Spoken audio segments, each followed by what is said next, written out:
여러분, 솔직히 말할게요. 한국인들이 해외 나가서 제일 먼저 있는 건 돈이 아니에요. 자존심도 아니고요. 내가 안전할 거라는 믿음이에요. 근데 더 무서운 건요. 그 믿음을 잃기 전에 사고가 먼저 터질 수 있다는 거예요. 한국에서는 친절하면 좋은 사람 있잖아요. 근데 한국 밖에서는요. 그 친절이 경계가 없는 사람이라는 표식되는 순간이 있어요. 저는 그걸 중고 앞에서 배웠습니다. 진짜로요. 그리고 그날 이후로 저는 한국의 밤길 다시 볼 때마다 이게 얼마나 값비싼 기적인지 계속 떠올라요. 저는 스웨덴 사람이고 한국에서 7년 살았어요. 한국말도 혼자 배웠습니다. 그래서 한국이 가진 질서랑 치안이 얼마나 어렵게 만들어진 건지 저는 진짜 존경합니다. 근데요, 한국 안에서는 그게 너무 자연스러워서 사람들이 그 안전을 군기처럼 서버려요. 새벽 2시에 편의점에 가고요. 이어폰 키고 골목 걷고요. 막자 놓치면 그냥 택시 타고 집에 가고요. 이게 한국에서는 당연해요. 근데 해외에서는요. 그 당연함을 그대로 들고 나가는 순간 사람이 갑자기 표적이 될 때가 있어요. 오늘은 장면 2개만 보여드릴게요. 설명 길게 안 할게요. 장면으로 느끼게 할게요. 왜냐면 이건 머리로 이해하는 거 아니라 몸으로 깨닫는 순간이 오거든요. 첫 번째는 미국이었어요. 제가 학교 다니던 때요. 아침에 수업에 가려고 집에 나와요. 공기가 차갑고 입김이 하얗게 나오고 길은 아직도 반쯤 어두워요. 늘 지나가던 작은 편의점 하나 있었어요. 문 열 때 딸랑 소리 나는 곳이에요. 안에는 현관등이 약간 깜빡이고 바닥에 껌자국이 군데군데 있고요. 근데 그 편의점 앞에 매일 같은 남자가 있었어요. 후드티, 헝클어진 수염, 중이거, 몸을 약간 웅크리고요. 저는 며칠을 봤어요. 홈리스인가 보다. 그냥 그렇게 생각하고 지나갔어요. 근데 어느 날은요, 이상하게 마음이 쓰였어요. 제가 미국에서 살아도 한국 문화 오랫동안 안 배웠어요. 그래서 길에서 힘들어 보이면은 마음이 먼저 가요. 그게 습관이 돼버렸어요. 그래서 그날은요, 제가 평소보다 조금 더 가까이 갔어요. 그리고 영어로 물었어요. 괜찮으세요? 혹시 집이 없으세요? 딱 그 한마디였어요. 근데요, 그 순간은요, 그 사람이 고개를 천천히 들더니 제 눈을 똑바로 봐요. 눈빛이에요. 고마워요가 아니었어요. 왔네. 그 느낌이었어요. 그리고 바로 한 발 다가와요. 거리가 순식간에 좁아져요. 제 숨이 닿을 것 같던 거리요. 그 남자가 낮은 목소리로 말해요. 본. 저는 순간 웃으려고 그러거든요. 장난인 줄 알았어요. 근데 그 다음은요. 재킷 안쪽에 쑥 올리는데 작은 권중이 보였어요. 영화처럼 막 번쩍 꺼내는 게 아니라 이미 거기 있었던 느낌이에요. 너무 자연스럽게요. 너무 익숙한 손이었어요. 그때 제 몸이 먼저 얼어붙었어요. 심장이 내려앉고 손바닥이 차가워지고 입에서 말이 안 나와요. 그 남자가 다시 말해요. 지갑도. 저는 그냥 꺼냈어요. 본이랑 지갑. 그대로 줬어요. 손이 떨려서 가드가 바닥에 떨어질 뻔했는데 그 남자가 그걸 보고 급하지도 않아요. 그게 너무 무서웠어요. 진짜 위험한 사람은요. 서두르지 않아요. 이미 이 상황에서 익숙하거든요. 그리고요, 그 남자가 중을 다시 숨기고 아무 일 없었다는 듯 걸어가요. 뒤지도 않아요. 골목으로 사라져요. 주변에 사람이 있었냐고요? 있었어요. 자도 지나가고 학생도 지나가고 근데 아무도 멈추지 않아요. 왜냐면 거기서는요, 남 도와주다가 내가 다칠 수 있다는 공기가 기본이에요. 한국에서는요, 누군가 괜찮아요 한마디라도 했을 텐데 거기서는요, 다들 시선을 피하고 그냥 지나가요. 저는 그 자리에서 멍하게 서 있다가 손이 떨떨 떨려서 편의점 안으로 들어갔어요. 직원한테 말했더니 표정이 놀라지도 않아요. 또야? 그 느낌이에요. 경찰을 불렀고요. 저는 경찰서에 갔어요. 근데 거기서도 현질이 와요. 한국에서는요, 뭔가 터지면은 시스템이 빨리 움직이는 느낌 있잖아요. CCTV 잡고 동선 보고 최소한 우리가 할 수 있는 건 한다는 태도가 보여요. 근데 그날 제가 들은 말은요, 아주 건조했어요. 기록은 남겨둘게요. 비슷한 신고가 있어요. 그치요? 저는 그때 진짜 소름이 돋았어요. 그러니까요. 그 남자는 홈리스처럼 보이는 게 일이었고요. 사람들의 양심을 미끼를 쓰는 사람이었어요. 여기서 한국인들이 특히 위험해요. 왜냐면 한국인들은요, 마음이 먼저 가요. 그 마음이 너무 좋은 마음인데 해외에서는 그 마음을 이용하는 사람들이 있어요. 그리고 더 무서운 건요. 그 사람들이 꼭 무섭게 생기지 않아요. 일부러 약해 보이기도 하고 일부러 불쌍해 보이기도 하고 그러니까 위험한 사람 지가 난다는 공식이 깨져요. 그날 이후로 저는 길에서 누가 다가오면 몸이 자동으로 한 발 물러나요. 사람을 미워해서가 아니에요. 살아남으려고 배우는 동작기예요. 근데요, 이 얘기를 하는 이유는 해외가 나쁘다 이런 말을 하려는 게 절대 아니고요. 저는 호주도 좋아하고요. 미국에서 좋은 사람 진짜 많거든요. 제가 말하고 싶은 게 딱 하나예요. 한국의 안전은 세계에서 흔한 게 아니에요. 진짜로요.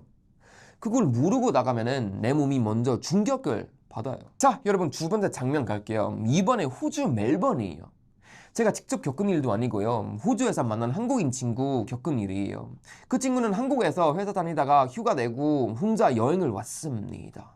성격 되게 밝고요. 영어도 연습하고 싶어 하고 호주면은 안전하겠지 이 생각이 강했거든요. 야라강 아시죠 여러분? 물 옆으로 산책로가 길게 있고 조명 반짝이고 사진 찍기 되게 좋은 데거든요. 그날 시간이 저녁 9시였대요. 한국에서는요 9시면은 아직 저녁 느낌 있잖아요. 그래서 그 친구도 이어폰 끼고 핸드폰 보면서 혼자 걸었어요. 근데요 어느 순간 뒤에서 발소리가 들렸대요. 처음에는 조깅하는 사람인가 했대요. 근데 발소리가 점점 가까워지고 박자가 이상하게 빠르고 숨소리까지 들릴 정도였대요. 그리고 갑자기 뒤에서 야! 야! 하고 소리가 들렸대요. 그 친구가 순간 돌려봤는데요. 어떤 여자가 달려오고 있었대요. 손이 뭔가를 치고 흔들리면서 가린지 병인지 뭔가 정확히 안 보였대요. 근데 표정이요. 눈이 불려 있는데 에너지가 치는 얼굴이었대요. 술인지 약인지 모르는 상태에서 사람을 쫓아오는 그 얼굴. 말이 통하지 않을 것 같은 그 얼굴. 그게 너무 무섭대요. 그 친구가 그 자리에서 얼어붙었다가 본능적으로 뛰었어요. 진짜 살라고 뛰었대요. 뛰면서 머리석에 딱 하나가 떠올랐대요. 여기서는 아무도 나를 구하지 않을 수도 있다. 이 생각이에요. 한국에서 살면은 잘 안 떠오르잖아요. 근데 해외에서는요, 이 생각이 현실이 될 때가 있어요. 그 친구가 뛰면서 본 게 더 충격적이었대요. 강 반대편에서 사람들이 좀 있었대요. 커플도 있고 자전거도 지나가고. 근데 자기적은요 이상하게 덩 비어 있었대요. 소리쳐도 내 목소리가 물에 발려 들어간 느낌. 그 여자가 계속 따라오고요. 그 친구는 다리 밑에 조금 밝은 구역이 보이자마자 고개로 미친 듯이 달렸대요. 그때는 다행히 택시 한 대 지나가서 손을 흔들렸고 택시를 올라타자마자 문을 잠그고 숨이 안 쉬어져서 말이 안 나왔대요. 손이 떨떨 떨리고 눈물이 그냥 났대요. 숙소에 도착해서도 샤워하면서 계속 같은 생각만 했대요. 내가 한국에서 너무 편하게 살았구나. 저는 그 말을 듣고 마음이 아프면서도 동시에 한국이 얼마나 대단한지 다시 느꼈어요. 여기서 중요한 게 뭐냐면은 중이 있다, 갈 있다, 무기 있다. 이 정부가 핵심이 아니에요. 뉴스라도 볼 수 있어요. 진짜 핵심은요. 위험을 감지하는 감각이 한국에서는 필요 없어서 근육이 안 살아나는 거예요. 해외에서는요. 위험한 사람이 티가 안 나기도 해요. 아까 그 미국 남자처럼요. 불쌍해 보이는 게 전략일 수도 있어요. 그리고 해외에서는요. 주변이 같이 반응 주지 않을 때가 있어요. 사람들이 나쁘다는 말이 절대 아니고요, 여러분. 그 사회는 원래 괜히 기어 들렸다가 내가 다친다는 전제가 강해요. 그래서 한국인들이 해외에서 한국식으로 움직이면은 영어 연습하고 싶어 하고 누가 말 걸면 다 받아주고 심지어 먼저 다가가요.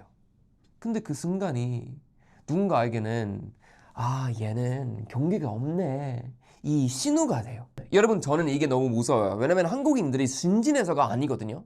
한국이 그만큼 안전하게 만들어 놨기 때문이에요. 그리고 저는요 한국이 이거 절대 이러면 안 된다고 생각합니다.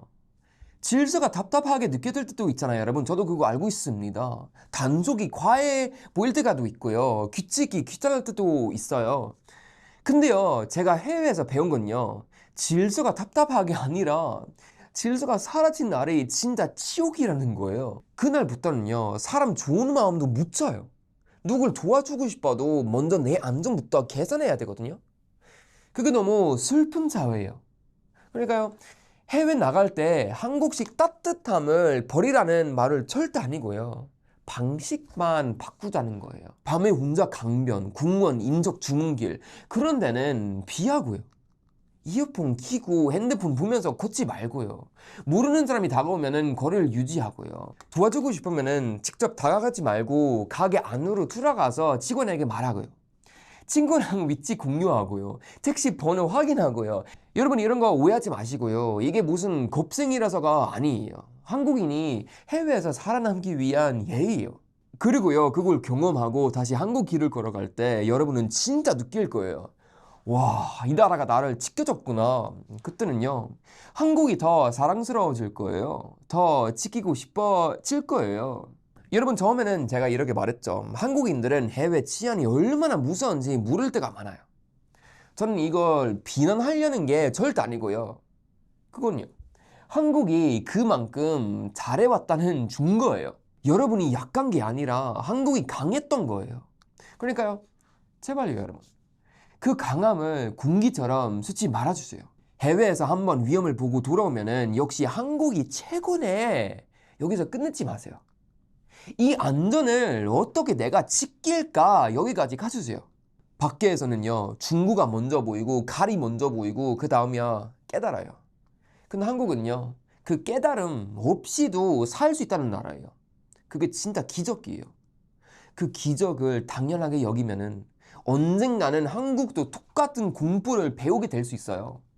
저는 그걸 진짜 원하지 않아요. 한국이 가진 이 안전, 이 질서, 이 신뢰요. 그건 한국의 자존심이고 한국의 미래예요. 그래서 오늘 이 얘기요. 그냥 여행 팁이 아니라 한국이 지켜야 할 무기 얘기라고 꼭 그렇게 받아주셨으면 좋겠어요.